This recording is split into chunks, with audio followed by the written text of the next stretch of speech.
This is the mistake that 99% of performance marketers make, or really any core decision maker within a business, which is that 99% of marketing is just telling yourself stories that are completely wrong. And I'll give you an example. This is a quote that I hear all the time, which is that I implemented cross-sells at checkout, therefore average order value went up.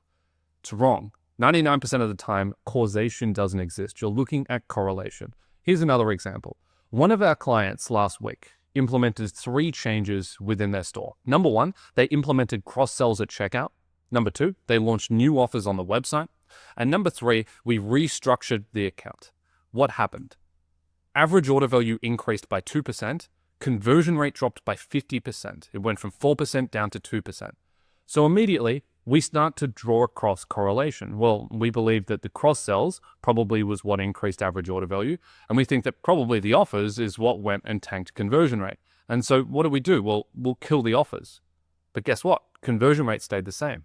Okay, so that mustn't have been what dropped conversion rates. Well, then it must have been the account structure, right? So what if we go and we restructure back to the old structure? Well, we did that, and conversion rate was still low. And so that also wasn't what implemented conversion rates. And so then we go, well, the only last thing other than an environmental change would be the cross-sells that we put in at checkout. So did the cross-sells cause it? Yes. When we removed the cross-sells from the checkout, conversion rate immediately bounced back to 4%. And so this is the issue with telling yourself stories. You make a change, or you make multiple changes at once, things happen, and then you draw correlation despite them having nothing to do with each other. And the most dangerous thing that happens in an agency is you then take that, you tell other people, you share it within the business, and now you are consistently rolling out standard operating procedures that are not grounded in real data. So this becomes even more of an issue with ad spend and revenue peaks. So if you look at any Shopify store, it will look like this. Now, this is an extreme example of a very seasonal business, but they're going to have revenue through the year, and the majority of the revenue is going to clump around Q4, as well as generally June. Now, the question becomes, does revenue still peak regardless of spend? Now, in this case, let's talk about Meta spend, or we can talk about Google spend or TikTok spend. Will this revenue still go up? Maybe. And so that's called endogeneity, or reverse causality, which is that ad spend affects sales, but expected sales also influences how much you spend. So the reality is, as you go into November, you know it's a big time period, so you spend more. Does the spend equal more revenue? Or does the revenue equal your decision to just spend more? And that's what you also need to go and gain clarity on. And so you think that there's this one-directional relationship between two different metrics, in this case being ad spend and revenue. But the reality is that it's bi-directional. And so ad spend impacts revenue, but revenue also impacts the spend that you have. And so ad spend is often endogenous to revenue due to seasonality, which makes any kind of naive attribution analysis just misleading. And so let's actually define these terms. What is correlation? Correlation measures the strength and direction of a linear relationship between two variables. So exactly what I just showed you. It does not imply that one variable causes the other to change, only that they move together in a consistent way. So we're just looking at, do these metrics move together? And the reality is ad spend and revenue always move together. And so the key point here is that correlation tells you how variables move, not why they move. I'll give you an example of this. And I can thank ChatGPT for giving this to me, which is that ice cream sales and drowning deaths are correlated. But not because one causes the other, it's because they're both driven by a third factor, which is hot weather. So when it's hot, ice cream sales go up, and also drowning deaths go up because more people are at the beach. They have no actual relationship though. What about causation? Causation means that changes in one variable directly produce changes in another. So it implies cause and effect relationship. And this is ideally what we always want within marketing, particularly as we make decisions, particularly as we roll out those decisions on a wider client portfolio. The key point is that causation tells you that one variable makes the other change. So the question is, how do we move ourselves out of this bucket of just drawing correlation and just telling ourselves stories about what we believe is happening within ad accounts, within businesses? And how do we move into this bucket of proving causation, knowing that when we made that free shipping offer change to the website, this actually occurred because of it? Well, you can only prove causation through controlled experiments or advanced causal inference techniques, which is generally just geolift experiments, because it requires ruling out confounders and reverse causality. Why? Because just observing that two things move together doesn't tell you which one causes the other, whether a third factor is causing both, or whether the relationship is just coincidental. And so unless you control for those, any observed relationship may be misleading. And so the reality is that in most instances, we can't run controlled experiments for everything. Okay, you just can't run a geolift experiment on every single thing that you do. But we need to be cognizant of our own bias and the fact that this does exist. We need to not be as confident when we draw correlation on one particular instance within an account and then say that that is reality. The thing that I hear all the time is, this happened because of this. And then my response always is, well, what's the proof? What have you tested? And then the response almost always is, yeah, well, here's an ad set that we tested. And I'll go into this concept because this is the mechanically best representation of this concept within meta ads, which is that if you want to run a test to be able to prove an outcome and prove causation, what you will do in this particular instance, and I'm going to take this experiment, is we wanted to understand when we optimize for 7-day click versus 7-day click, 1-day view, which one actually performs better?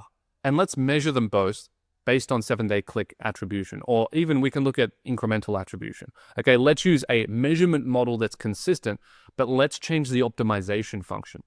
Because you can make a very strong argument that, and this is all really theoretical, is that on 7-day click, 1-day view, we have more data being attributed because it overinflates and it attributes all these view through conversions, but therefore it should perform better because it has more data. You could also make the other argument, which is, no, 7-day click, 1-day view is definitely going to perform worse because yes, it's attributing all these view through conversions, but that's going to cause it to go after more people that are like those view through conversions, which is people that have already visited the site, are already at high intent, that are already going to buy. And so it ends up over optimizing towards warm audiences. And so this is a really interesting test that I actually really want data on to be able to understand here. And so what do? Well, you take an ad set with some new ads that are performing well, and you launch it on 7-day click, and then you launch a second one, just effectively duplicate the ad set, launch a second one, launch it on 7-day click, 1-day view. Cool. Let them run for 7, 10, 15 days, however long of a time period you deem relevant, with relevant amounts of ad spend that are statistically significant. And then from there, we draw a conclusion.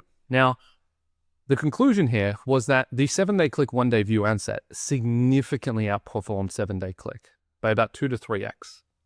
But here's the issue. And here's the issue with just doing an ad set test, is that let's say we did all of the exact same things, but the only difference is we didn't change this. Let's say we just launched the exact same ads, exact same audience, exact same setup, exact same placements, exact same budget. 2 ad sets, identical. What's going to happen? Those 2 ad sets will perform wildly different. It will always be the case. You will never have a duplicated ad set perform consistently with its adjacent ad set. They will optimize differently, they will serve to different audiences, and the reality is that the environmental conditions of the end user that gets served the ad changes consistently over time. And so if you take an ad set and you dupe it a bunch of times, some will perform terrible, some will perform incredible. It's just random. And so how do we know that that natural random noise that exists within duplications of identical ad sets isn't just presenting itself here and giving us a biased read? We don't. Therefore, it's not helpful. Now, it's interesting, but it's not helpful. And we could go and then tell ourselves a story and say, and I could make a YouTube video about it and say, 7-day click, 1-day view actually works incredibly well. Switch all your stuff back. Just use a breakout column as your mode of measurement. But it would be based on a completely flawed experiment. And so how should you be rethinking this approach? Well, number one, run the test, sure. But then number 2, you need to set it up in an actual A/B test environment. And so you need to actually use the experiment that's available to you within the Meta platform. Why? So that it actually delineates audience targeting. That's the only real value proposition I see out of this tool, which is that it guarantees that ad set A will not target any of the same people as ad set B. And so that cleans up the test a little bit. Number 2 is that you need to increase the sample size tremendously. Okay, the reality is there's so much noise in just running duplicated ad sets with identical assets that you need to get that sample size, ideally at least up to 10 or 20. And so there needs to be multiple tests run across multiple different accounts, across consistent A/B tests. And then we need to effectively treat this like a meta experiment where we pull all of the data together and we analyze it. And then even then, I'll trust it to a little bit of a degree, but the reality is it still isn't proving causation because we need to run some kind of controlled geolift experiment that's going to prove causality. And so in this particular instance, what would that look like in terms of experiment setup? Well, if you've already recently ran an incrementality test with, let's say, all your 7-day click ad sets, you would want to rerun that test, but with all of those same assets and ad sets on 7-day click or 1-day view, and look at the incremental return.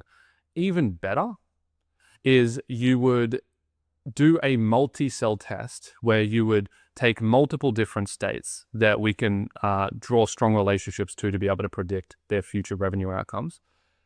And then in some of them, we place 7-day click, 1-day view. And then in others, we place 7-day click. We have a high budget allocation to them.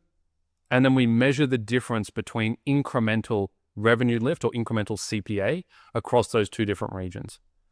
Now, the reality is, I don't think this is a very good test. I don't think that the difference in optimization is going to be massive between 7-day click or 1-day view. I think there's more important things to prioritize on your experiment roadmap. And therefore, the reality is, I don't think anyone's really ever going to test this with large budgets, and it's just going to be continued up in the air. And some people will say, oh, 7-day click, 1-day view performs better, and other people will say 7-day click, but it's all just based on biased data and no one's actually proven any causation. And so the moral of this video is understand the difference between correlation and causation. 99% of discussions that you're having within performance marketing teams is correlation. It has nothing to do with causation. You have not really proven anything. 99% of marketing just ends up coming down to anecdotes and people self-imposing their own biased storyline onto the data that they are reading. And so just be very, very careful when you're reading data, when you're interpreting it, and then when you're going and publishing the results.